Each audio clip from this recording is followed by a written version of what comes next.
So I'm Rachel Kilpatrick. Nice to see all of you here today. I'm an endocrinologist in Fayetteville. Just a little bit about me. I've been in practice for 10 years in Fayetteville. I'm an Arkansas native. I went to UT Southwestern in Dallas for med school, and then WashU in St. Louis for residency and fellowship, where Val was, and Dr. McGill was my fellowship attending, and taught me so many great things. And then I've been in practice doing general endocrinology for the last 10 years. Over that time, I've had 2 kids, I'm very busy, life's crazy. But one of my favorite things to do is to talk about diabetes. And a few years ago, just a little background, I kind of became a little, disheartened about the state of diabetes, right? As it's easy to do. It just feels like it's like this never-ending, swell of patients, which I still kind of hate is. But for me, continuous glucose monitoring, when it first came out and became a little more readily available, was sort of a breath of fresh air, because I was finally able to kind of find myself sort of treating patients in a way that didn't necessarily always involve having to just feel like I'm just prescribing medicine all the time, right? I'm telling them diet and lifestyle things. That led me to become lifestyle medicine certified.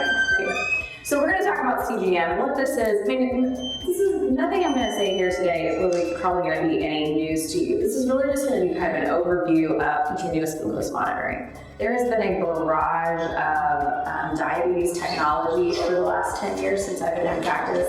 It's kind of crazy, especially as it relates to insulin pump therapy. So that's what we're going to do today. So I'm going to provide an overview of the most common CGM systems. I'll talk to you about the benefits, and then go through the CGM reports. Has everyone in here, just so I get an idea, anybody in here worn a CGM before? Raise your hand. So most of you, so you guys are pretty familiar with it. First thing I want to say, because I don't know how many of you are endocrinologists, is there's just not very many endocrinologists. And just a few years ago, we were getting referrals for CGM placement, and hopefully that's not really happening anymore in your practices. Thank goodness for that. I think there's 8 or 9 of us endos in Northwest Arkansas currently.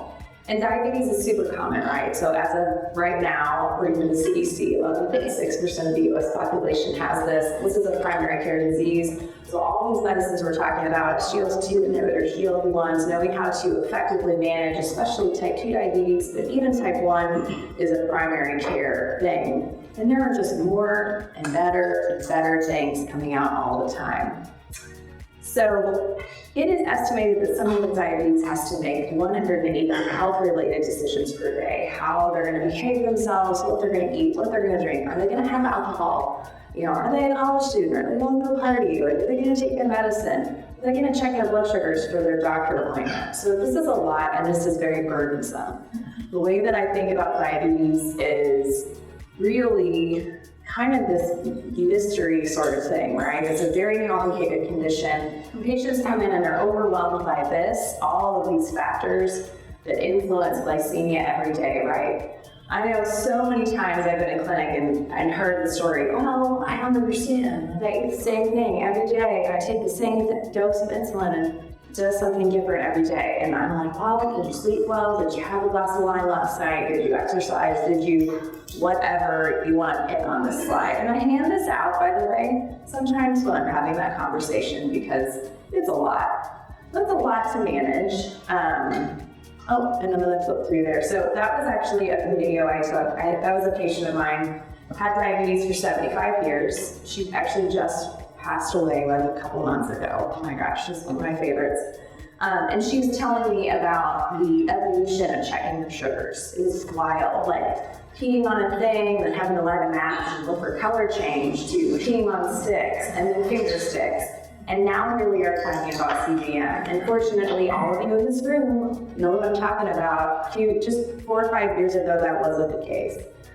To that end, the American Diabetes Association, they've come full circle with regard to what they recommend now, saying essentially CGM should be offered to people with type 1 diabetes early in the disease, right? We offer it at the time of diagnosis immediately. Here's how you use it. This is what you're going to see.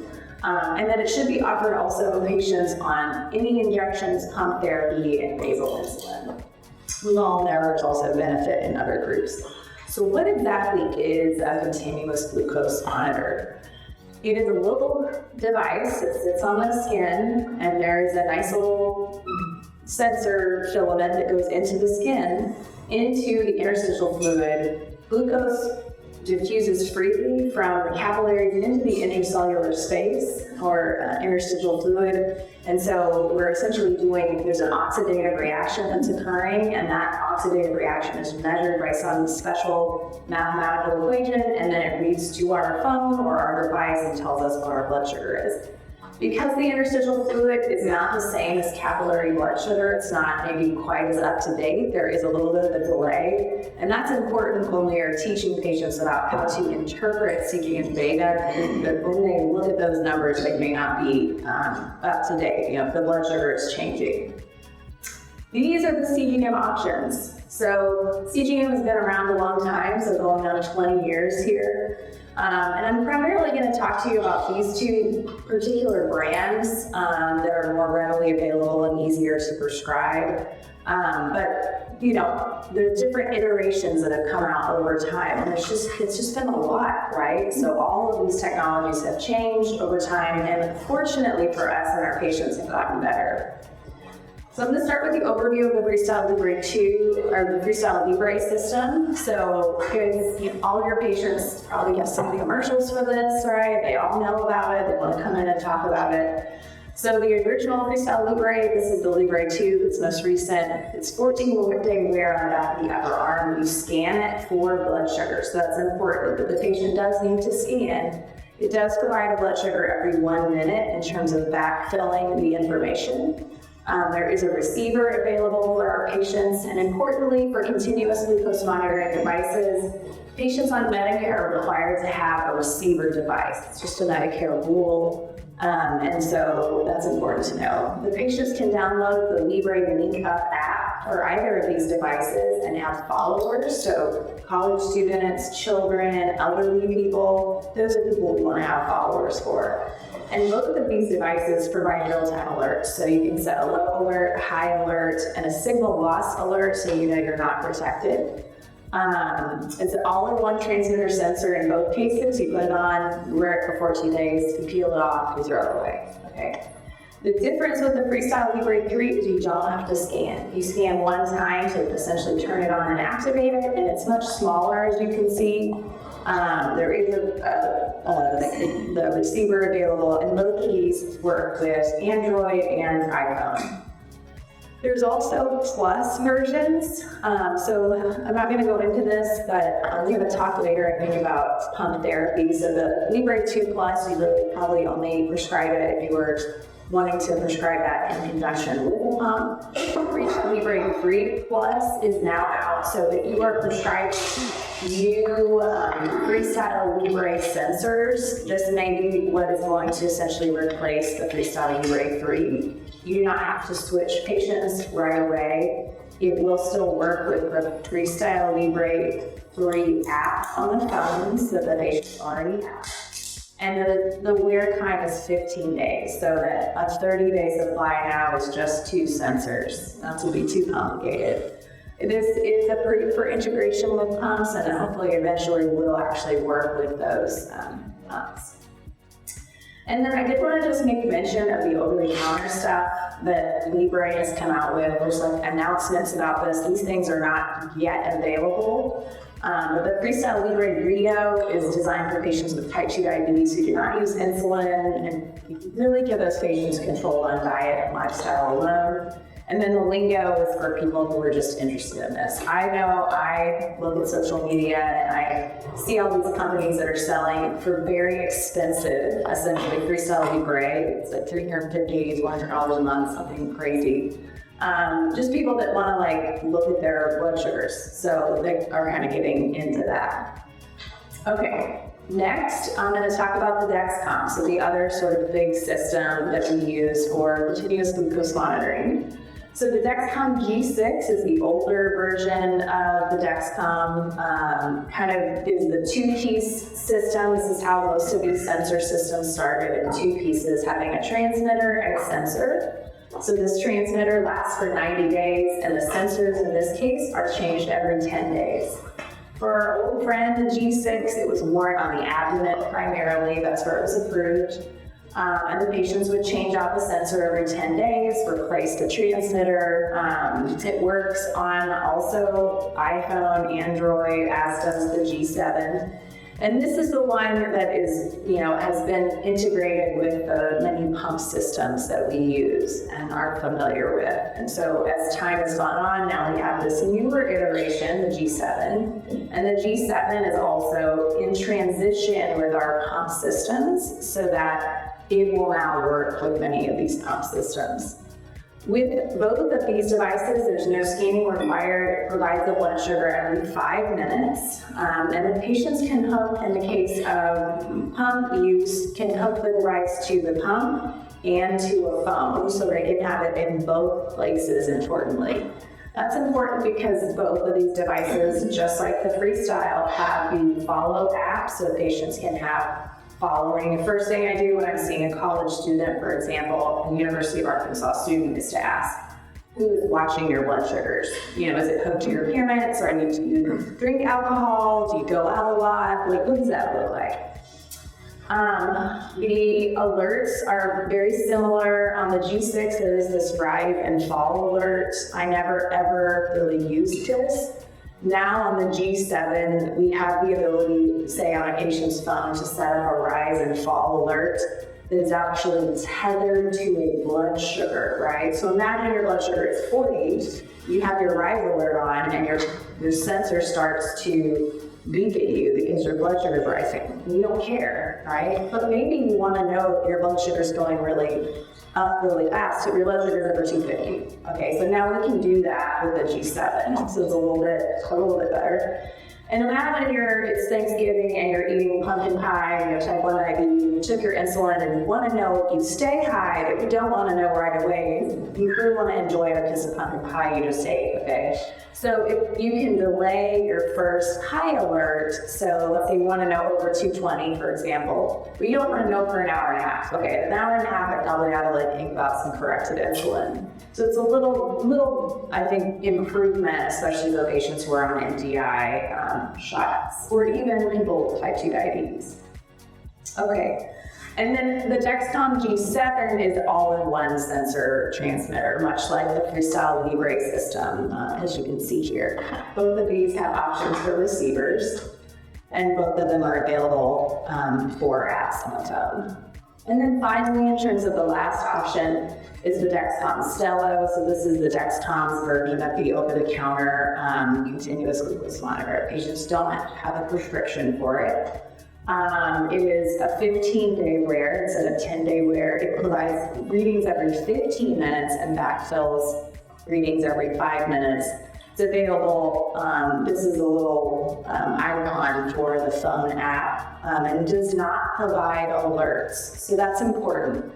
One of the things that I'm kind of most nervous about with regard to people who maybe don't have diabetes or have diet-controlled diabetes and having these devices is referrals for hypoglycemia. Anytime I put these devices on a resident in clinic, I have to tell them, please don't let this device give you a disease you don't have. So we'll see what happens there. Okay, so these devices are easy to put on, thank God, thank the good Lord. In the old days, we had to have training for CGM devices. You open the thing, you put it on your arm, okay, for all, now including the Dexcom G7, put it on the arm, you pop it on, it's easy, okay? No special training required. And I mentioned the followers. I'm a big fan of patients having followers and understanding them. So what's the value of CGM? So first off, we've all seen patients where their blood sugars do not match their A1C, right? And I always stress what their blood sugars actually are, okay? I'm not going to go through this. This is just a reminder that A1C is not this perfect end-all, be-all test that we make it out to be. What's my A1C? I have a lot of people where their A1C is so not reflective of what their blood sugars are. So it's important to keep that in mind. The value of A1, CGM, so we're seeing variability. In the older days, patients come in and maybe they have their little report written down and it's covered in blood and they've got like 10 numbers on it, and these are the numbers we're getting, and this is the story that they're living, and they don't know it, and we don't know it. And then to take it back to the A1C, you know, you've got people that have A1Cs that look the same and have very different lifestyles, very different realities. They're spending a lot of time high and low, and they feel that, right? The delta makes a difference when they drop from 220 to 100. Oh, there's somebody. Okay. There we go. Yeah. All right. That's a CGM. So if you miss those things, understanding hypoglycemia and hyperglycemia patterns, not going into this, but these are 4 different patients with 4 very different patterns on their CGM report. And all of them have an A1C between 7.6 and 7.7. So we need to have a different conversation with each one. We wouldn't know any of this without CGM. Understanding elevated A1C. So when I think of what do I want somebody's report on their CGM to look like, I want it to be flat, I want it to be narrow, and I want it to be in range, right? So this is nice and flat and narrow. It's a little kind of right in that higher line. This guy's all over the place, but their A1Cs are the same. So this gives us a little more insight into that.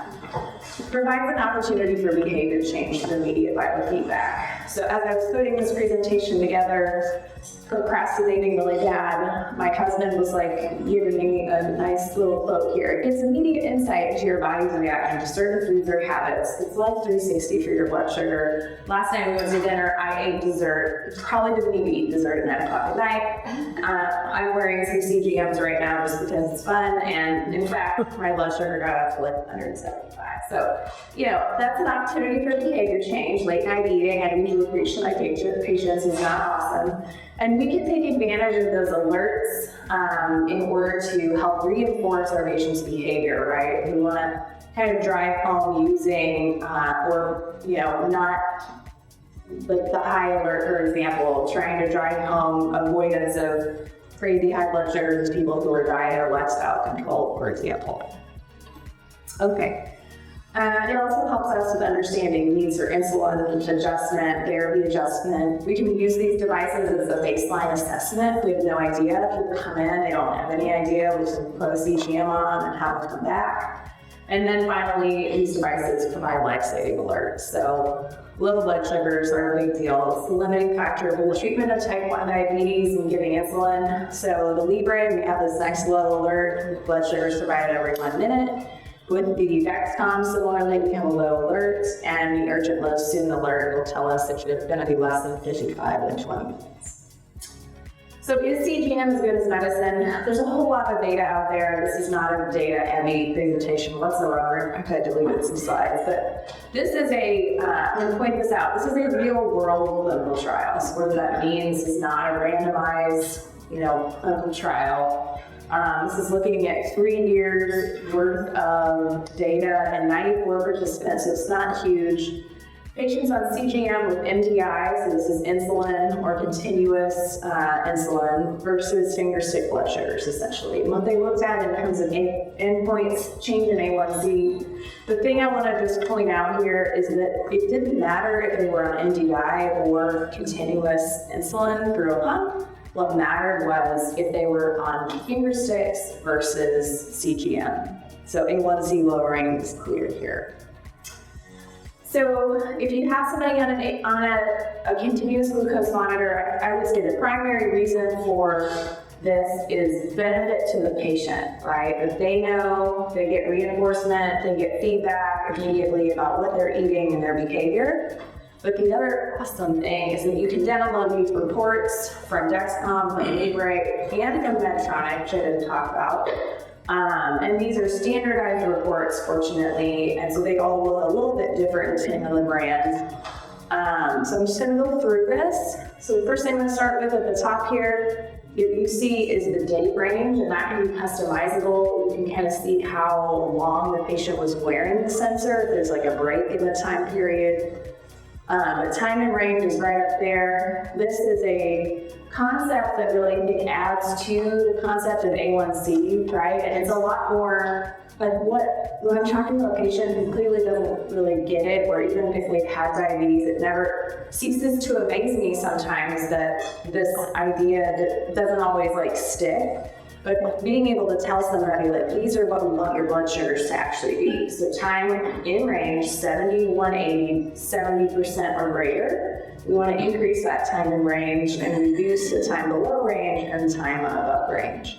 This is sort of the overall consensus, including pregnancy, pregnant type 1s, older diabetics. Note that there's a lot less necessary time in range for people with older diabetes and many medical conditions. And so 70% or greater essentially is the goal.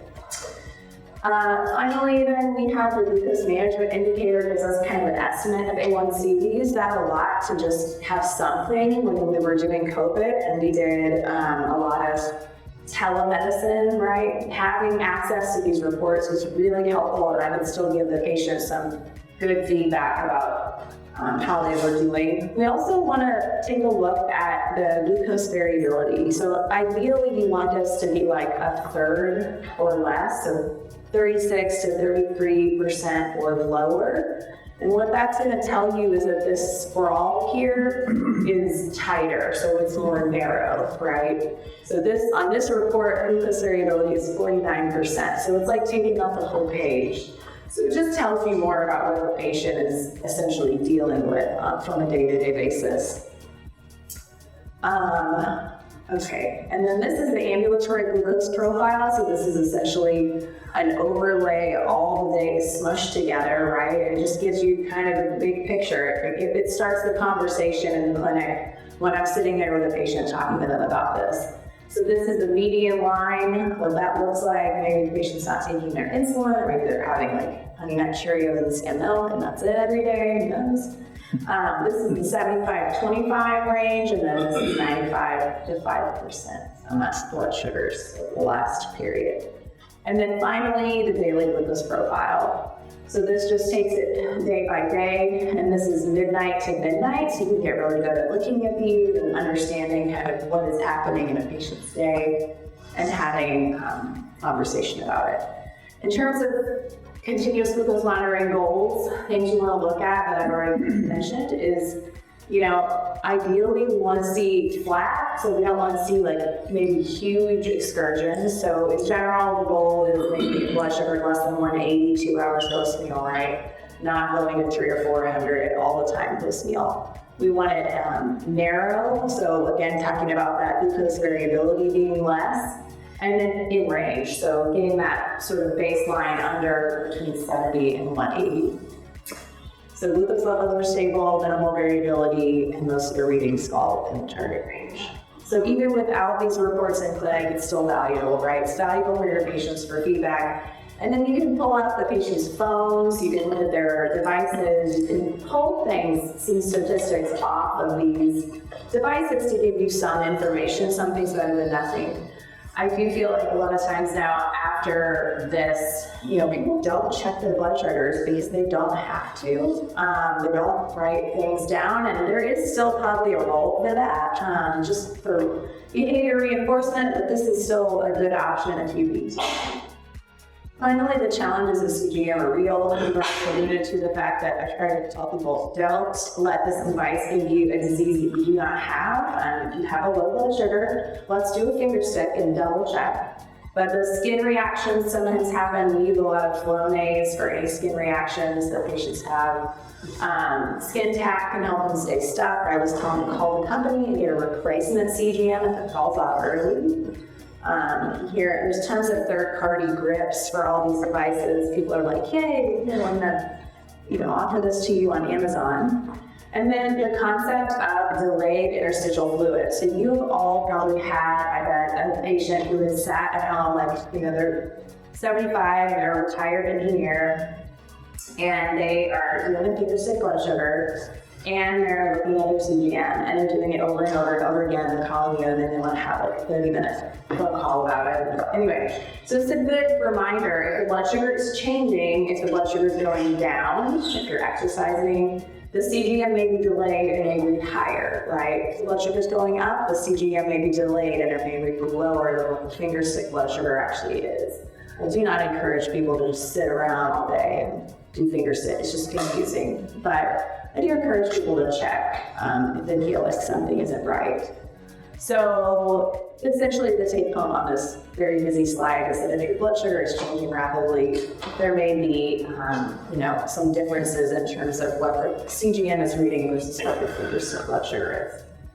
Unfortunately for us, most all of these devices I've mentioned can all go to the pharmacy, can go to the ward, unless you have a Medicare patient, right? So that includes Medicaid now. You guys all know about that. Getting access to continuous glucose monitors is, I think, a really important one. Fortunately, Medicaid in our state covers this. This is huge for our patients with type 1 diabetes. And so it's getting more and more accessible for us as providers. Finally, billing. You can bill for this service.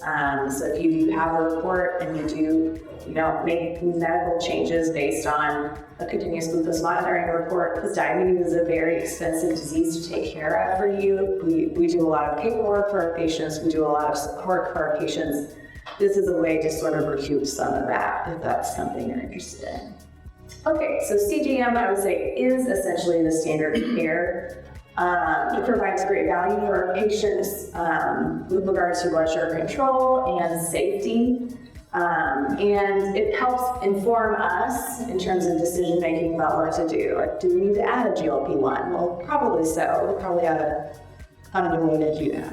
Everybody wants one, and everybody probably wants one. So just gives us a lot more information than the old-timey finger stick logs that we used to be stuck with. Okay, questions?